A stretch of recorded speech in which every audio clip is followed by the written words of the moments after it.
Wait a minute. Have you heard the strange tales of the Whistler?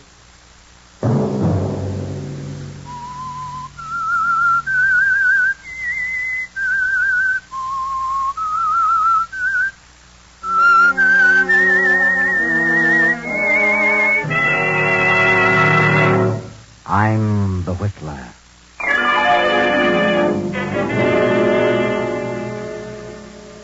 I refuse to accept the responsibility of the failure of our marriage. I know who caused it, and I know who she is. I refuse to give you up to her. And so, I have made a decision. Another Sunday night, and again, CBS presents The Whistler.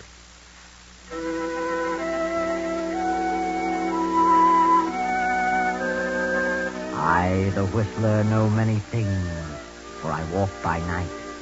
I know many strange tales, many secrets hidden in the hearts of men and women who have stepped into the shadows. And so I tell you tonight the unusual story of the other woman. Olivia Martin paces the floor of her bedroom. She's been pacing for hours, and it is now long past midnight. Her husband, Fred Martin, did not come home to dinner. He was detained at his office on business. So he said. But Olivia knows that it isn't his advertising business that detains him. And she knows, too, that tonight will be the climax and the final crash of their marriage. The end of everything for Olivia.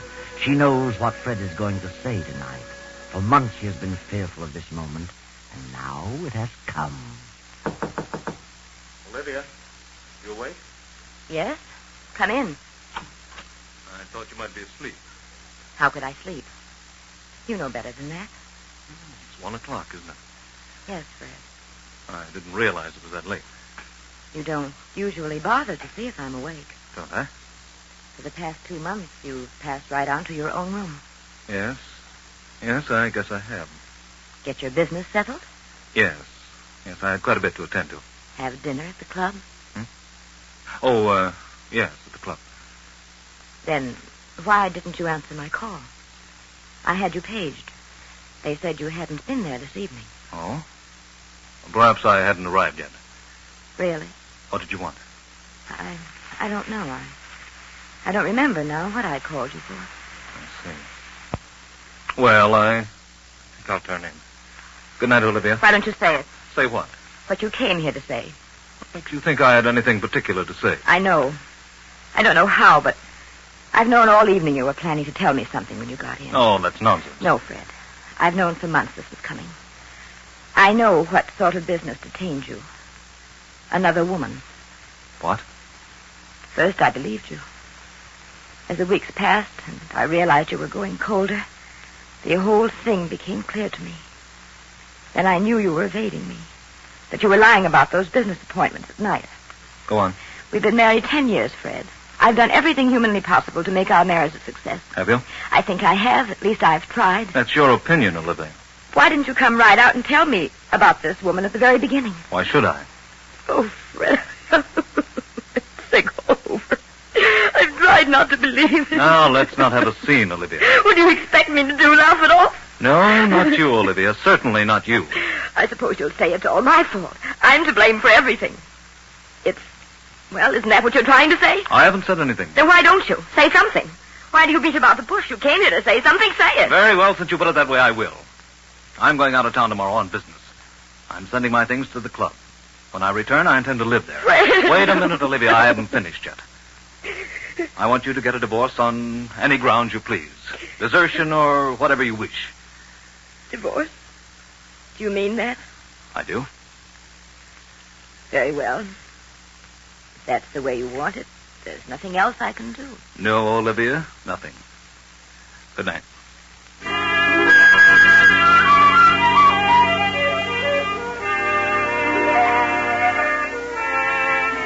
So Olivia sobs herself to sleep. And when morning comes, she finds Fred gone and his things already sent to the club. All day she wanders aimlessly about the house like a lost soul. Then as night falls and her loneliness increases, she is seized with a horrible feeling of hopelessness. A strange depression comes over her, and she sits down at the desk and writes a note. Fred, the very thought of losing you, the thought of divorce, the thought of giving you up for another woman is more than I can bear. The shame, the disgrace, the scandal of it all would, I know, drive me insane. Regardless of what you may think, I refuse to accept the responsibility of the failure of our marriage. I know who caused it, and I know who she is. You'd never be happy with a woman of her type. You'd be throwing your life away. I refuse to give you up to her. And so, I have made a decision. Goodbye, Fred. Olivia.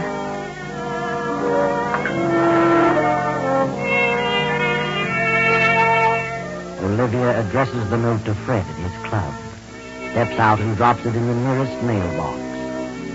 She wanders about for a while, then returns to the empty house, takes some sleeping tablets, and goes to bed. Then, the next morning at Fred's office, Doris, Fred's private secretary, is going over some papers. Yes? Very well. Put him on. Hello? Yes, Mr. Goldberg. This is Doris Hammond. Mr. Martin's out of town for a few days. Yes. Well, Miss Bartow is head of the art department. I'll have her check on it right away. Yes. Yes, goodbye. Yes? Tell Rita Bartow to come in here, please. Miss Bartow isn't coming in today. She's staying home. Has a bad cold. Oh, I see. Well, we'll send Jack Mallory in then. Yes, Miss Hammond. You want to see me, Miss Hammond? Oh, yes, Jack.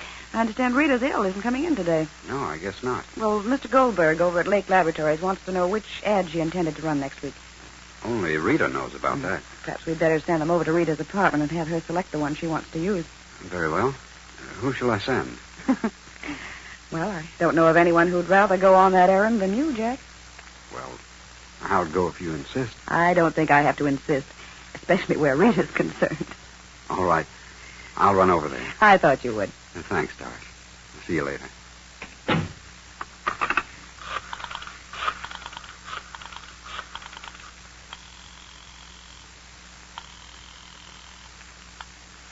Hello? Rita, this is Doris Hammond. Yes, Doris. How do you feel? All fair. Good. Mr. Goldberg wants to know which ad you selected for next week. I'm sending Jack Mallory over with the layouts. He should be there in a short while. Very well. Now I've forgotten which it was. And send Jack back as soon as possible. He'll hang around all day if you don't. I will, don't worry. Goodbye. Bye.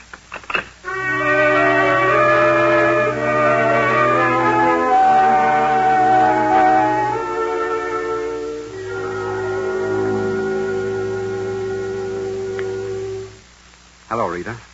How do you feel? Oh, all right. Just didn't feel like coming to the office today. I thought you had a bad cold. No, not too bad. I'll be all right tomorrow. Mr. Goldberg wants you to select a layout for next week. Here they are. Which do you want? Well, I'd planned on this one. But I think you should make this section in red. Oh, I see. That's easy. I'll fix it up in a jiffy. Stands out better this way. We'll use this one for the week following. Okay. You look mighty lovely, Rita. Thanks. Where were you going, all dressed up? Well, I've got to go out of town this afternoon on that Henderson deal. I wanted to put it off until next week, but Mr. Martin insisted that I get it settled as soon as possible. I'll be back on the afternoon plane tomorrow. You shouldn't be running around too much, darling. Well, I don't really have a cold. That's sinus. You've had a lot of trouble with that in the past year or so. Yes, there's nothing much can be done about it, I guess. Thank heavens it only strikes me in winter. Why don't you try a change of climate, Rita? Change of climate. I should think you'd like California. I've always wanted to go there. I've had an idea that I could do very well. Some nice jobs in the movie art departments. I'm not interested in movies. I thought about going out there and settling down, buying a nice little home and really enjoying life. Why should a bachelor do all that? You have ideas about getting married, Jack? Yes. Yes, I have, Rita. Good. I'm glad to hear it. What time's your plane leave? At 2. How about a little lunch while you're waiting? Something warm. Very well. Oh, leave your bag here. We'll pick it up later. All right. I've got something important to talk to you about, Rita. Important? Yeah. I got a nice raise this week. That's fine, Jack. I want to ask you a question about you and me. Yes? Go ahead. No, not now. Come on, we'll talk about it during lunch.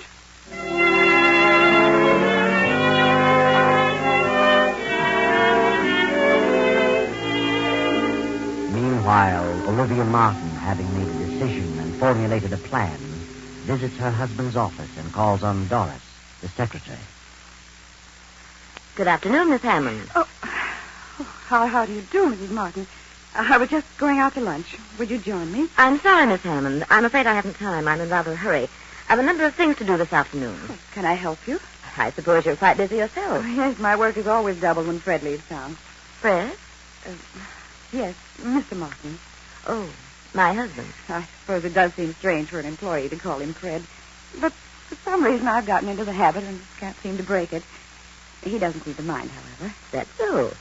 I can imagine he wouldn't. After all, you're like one of the family, aren't you, Miss Hammond? Yes, I've been here for 2 years. You've been Fred's private secretary for how long now? Almost a year. It doesn't seem that long. Pleasant work, isn't it? Most interesting. You've no idea how absorbing this business can be, Mrs. Martin. Well, I realize it must have a certain amount of extremely interesting moments. You should come around more often, Mrs. Martin. How right you are. Things might have been different. Different? Yes. I mean, if I had taken an active interest in the business, well, at times it gets rather dull waiting at home, especially on long evenings when your husband has to stay in town on business. Well, I suppose it is rather dull under those conditions. Yes. But I mustn't take up your time with personal problems. I want you to have a check drawn for me for $500. Very well, I'll attend to it at once. Have you heard from Fred since he left? No, I haven't. He phoned me this morning. You did? Yes. He left an important paper at home, and he knew I was flying to Detroit tonight to visit my relatives, so he wants me to drop it off for him at Buffalo. Buffalo? I thought he was in Boston. Yes, he was, but he had to rush over to Buffalo. Some unexpected business came up, and he says he needs you very badly. He wants me to come to Buffalo? Yes, I told him I'd notify you and bring you with me. I'll be leaving the airport about 5:30. Can you meet me there, or shall I pick you up here? Well, I'll meet you at the airport. I'll have to run home for a few minutes. Is there anything in particular he wants me to bring? No, nothing but the paper he left at home. Very well, I'll be at the airport around 5. Do you mind flying, Miss Hammond? No, not at all. That's good. My plane is a small cabin job. Might be a little bumpy, but I'm rather a good pilot. I'll see you at 5.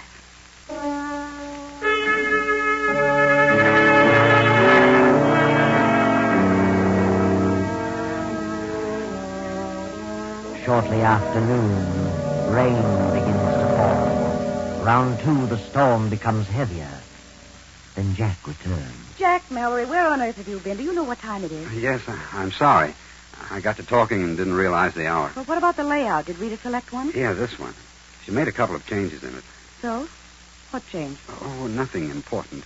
Just wanted this section set up in red. Stands out better.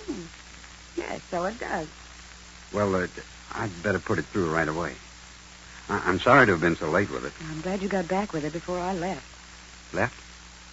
Well, where were you going? Mr. Martin phoned. He wants me to join him in Buffalo. Something important has come up. Buffalo? Mm-hmm. I thought he was in Boston. He had to run over there in a hurry. Buffalo, huh? Strange. What's strange? Huh? Oh, well, I mean his being in Buffalo. What's strange about it? Oh, I don't know. I suppose he could be in Buffalo. Well, what's the matter with you, Jack? Why? Oh, nothing at all. Here, lean over here. What? Why? A little closer. What's the matter? Well, of all things, now I've seen everything. You've actually had a drink. You of all people. Well, I don't approve of it as a rule, but I walked back from Rita's place. I got my feet a little wet in the rain. Felt kind of chilly. I was afraid I was catching cold, so I dropped in at a bar on the way back and had a drink. Oh, I hope you don't get sick. Can't afford to have you and Rita both out. No, that's right. A lot of work to be done this week. Here, take off that top coat. It's damp. Let me have it. Now hang it over the radiator. Well. What's wrong? How on earth did you do this? You've spilled ink on the front of your coat. Yeah. Well, what do you know? Fine thing. I just got it yesterday. I must have done that over at Rita's when I blocked that section in red. You'll have to get it out as soon as possible. Hand me a towel from that closet and dampen it. Oh, don't bother, Doris. I'll have it cleaned tomorrow. Get some of it out now. Thanks. Certainly hard to get off. Well, it's probably dried in by now. The cleaners can get it out. Strangest ink I ever saw. Doesn't seem to be ink. More like blood, if you ask me. Blood. Let me see. It is strange. Let me see that layout. It does seem a little darker than this on the card. Maybe the cloth has something to do with it. Perhaps. Better let the cleaners worry about it. What time are you leaving, Doris? In a few minutes. I'm flying from the airport around 5. Well, good luck, Doris. See you in a few days. Thanks, Jack. Take care of yourself. And lay off the liquor. That's bad stuff to get started on. Are you kidding? What do you think?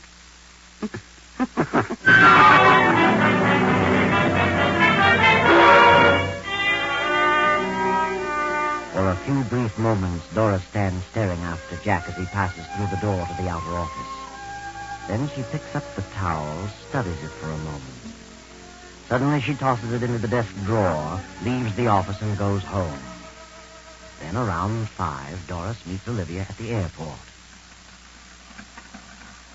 Oh, Mrs. Martin, do you think we should try it tonight? You mean you'd rather not go? Are you frightened? Oh, no, not exactly frightened, but... Well, the storm's passed. What's wrong? What? I don't really know. Nothing, I guess. Well, nothing to worry about. I've flown this plane in all kinds of weather. Yes, of course. Well, we're all set. Let's climb in. I wish I could have talked to Fred. I haven't the slightest idea what this is all about. You'll know what it's all about. In no time at all. What? We'll get there in a couple of hours. Don't worry.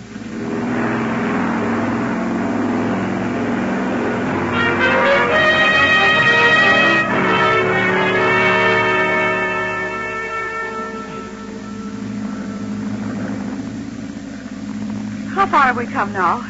Oh, I don't know. About 75 miles, I should say. Where are we? I can't see a thing. We're not far from Monticello. How can you tell? Can you see that down there? No, not too well. I'm flying by instrument. I hope we don't run into a storm. Frankly, I don't like to be in a plane during a storm. Well, I don't know of anyone who really does. We could have taken a train. We could have, but on this particular trip, I was in somewhat of a hurry to get to my destination. Tell me, Doris.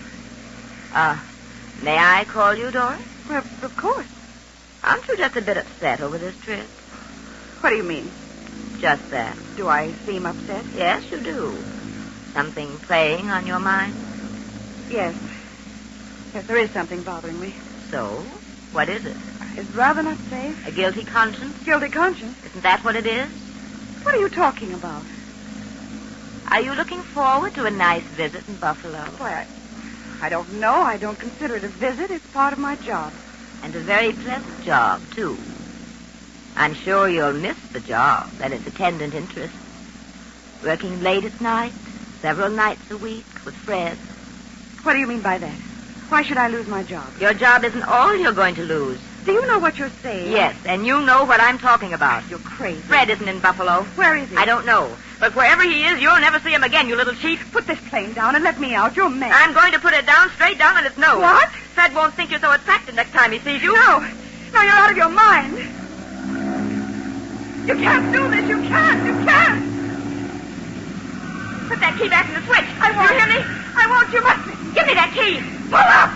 Those trees. Pull up.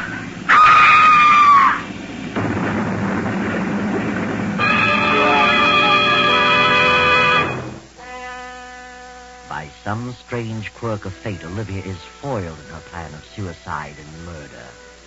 A farmer rushes to the crash, finds Olivia thrown clear and still alive. Now, an hour later, in the farmhouse. Well, how do you feel, ma'am? What? Why?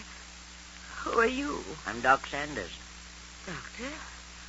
Where am I? You're on Jake Barrett's farm. Found you right after the crash. Believe me, you're mighty lucky. Lucky? What do you mean? You were thrown clear when you hit the treetops. Got off with a few scratches and a couple of rattling good bumps, but not a busted bone anyplace. What happened to my passenger? Well, I'm sorry to say she's dead. Dead. She's dead. Yeah, she wasn't as lucky as you. I'm lucky, am I? Don't you think so? No. No, I don't. I'm not lucky. That isn't the way. Oh, now, take it easy. I know how you feel, but you couldn't help it, ma'am. These things just happen sometimes. No, they don't just... What were you going to say, ma'am? Nothing. I wasn't going to say anything.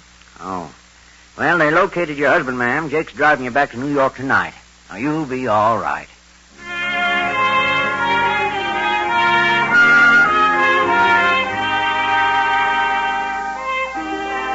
Well, Olivia, now you are on the spot. Your vicious plan was only partly successful. Now you've got to face Fred. And how are you going to explain the situation? How are you going to explain Doris's presence in your plane? Fred arrives in town, spends a few hours at his club. Then in the morning, he visits Olivia. Hello, Olivia. Oh, Fred, it was terrible. Yes, I know. I'm very sorry, Olivia. I don't know what happened, but all of a sudden the motor cut off. I couldn't find a clear spot anyplace. I thought I saw a clearing, but it was more trees. And with no motor, I couldn't pull up. You were very fortunate. Yes, I suppose so. Where were you going? Why, well, after you left, I got to thinking things over, and I just couldn't remain another night in this house alone. So I decided to go to my sister's in Detroit for a while. Mm-hmm. Why did you fly? I don't know. I just wanted to get away as fast as possible. Wasn't it a rather bad night for flying? No, I've flown in worse weather. Storm had cleared. I see. I was never so shocked in my life. Oh, Fred, so sorry, so terribly sorry. No. Get hold of yourself. You couldn't help it. It was just one of those things. I know how you feel. Doris she was a lovely girl. A shame. Yes, she was young. Had everything to live for. I know how you must feel, Fred. Yes, I'll certainly miss her. Can you ever forgive me, Fred? Of course, Olivia. I never want to fly a plane again, never. Tell me, how did Doris happen to be with you? Where was she going? Well, she said she wanted to visit some friend in Buffalo. Asked me if I'd drop her off there. How did she know you were flying that way? Well, you see, I went to your office and told her I was going to Detroit and asked her to draw some money for me. Told her I'd be glad to put her down in Buffalo, that's all. I can't imagine why she'd leave the office in the middle of the week to visit friends out of town. That wasn't like Doris. Maybe she had some business to attend to on the side. Maybe. Well, I can't imagine what it might be. Maybe it was personal business. Possibly. Olivia, are you telling me the truth? Why?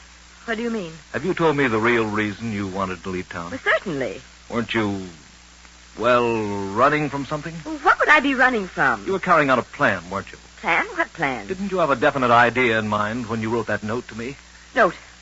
It seems you've forgotten the note. Why don't you tell me the truth, Olivia? Yes, I did make up my mind to do something terrible. I was going to kill her and myself. I couldn't stand it any longer.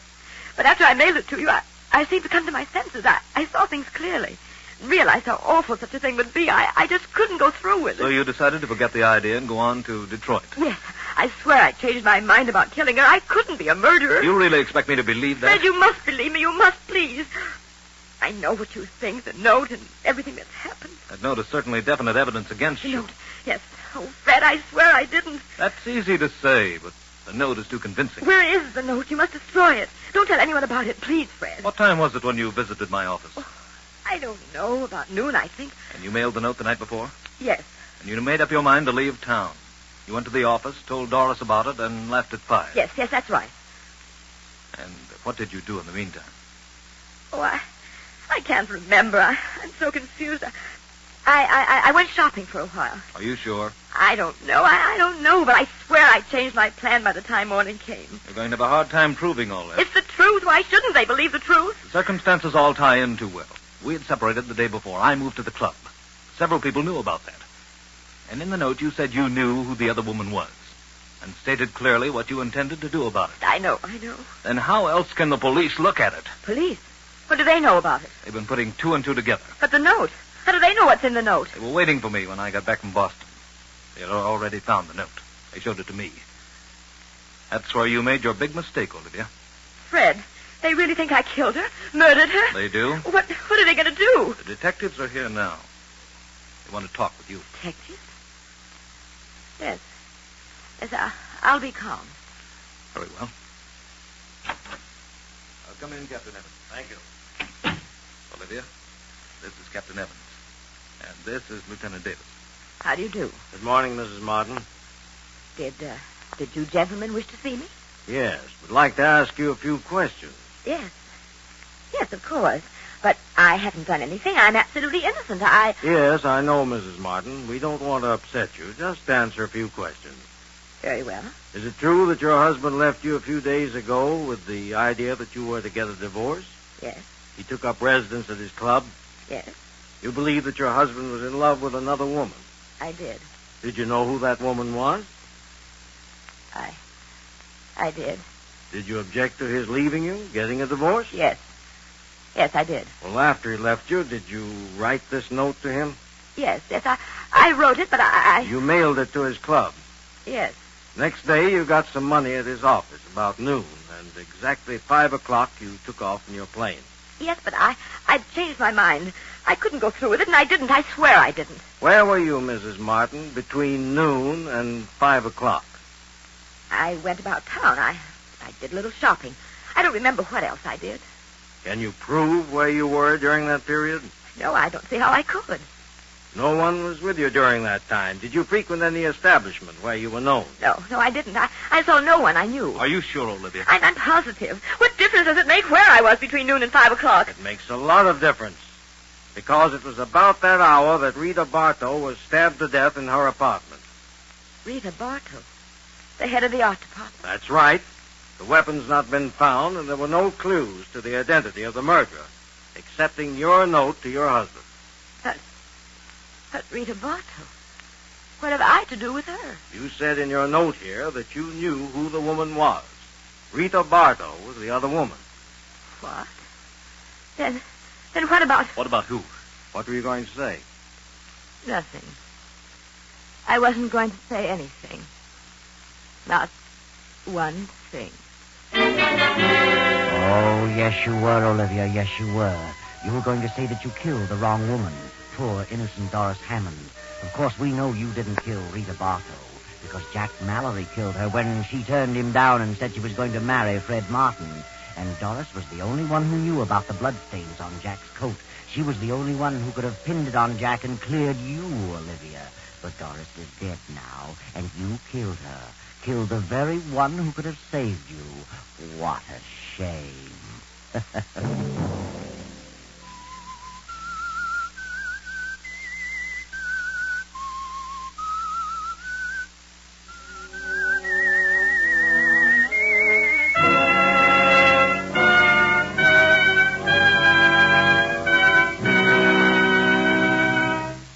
CBS has presented The Whistler.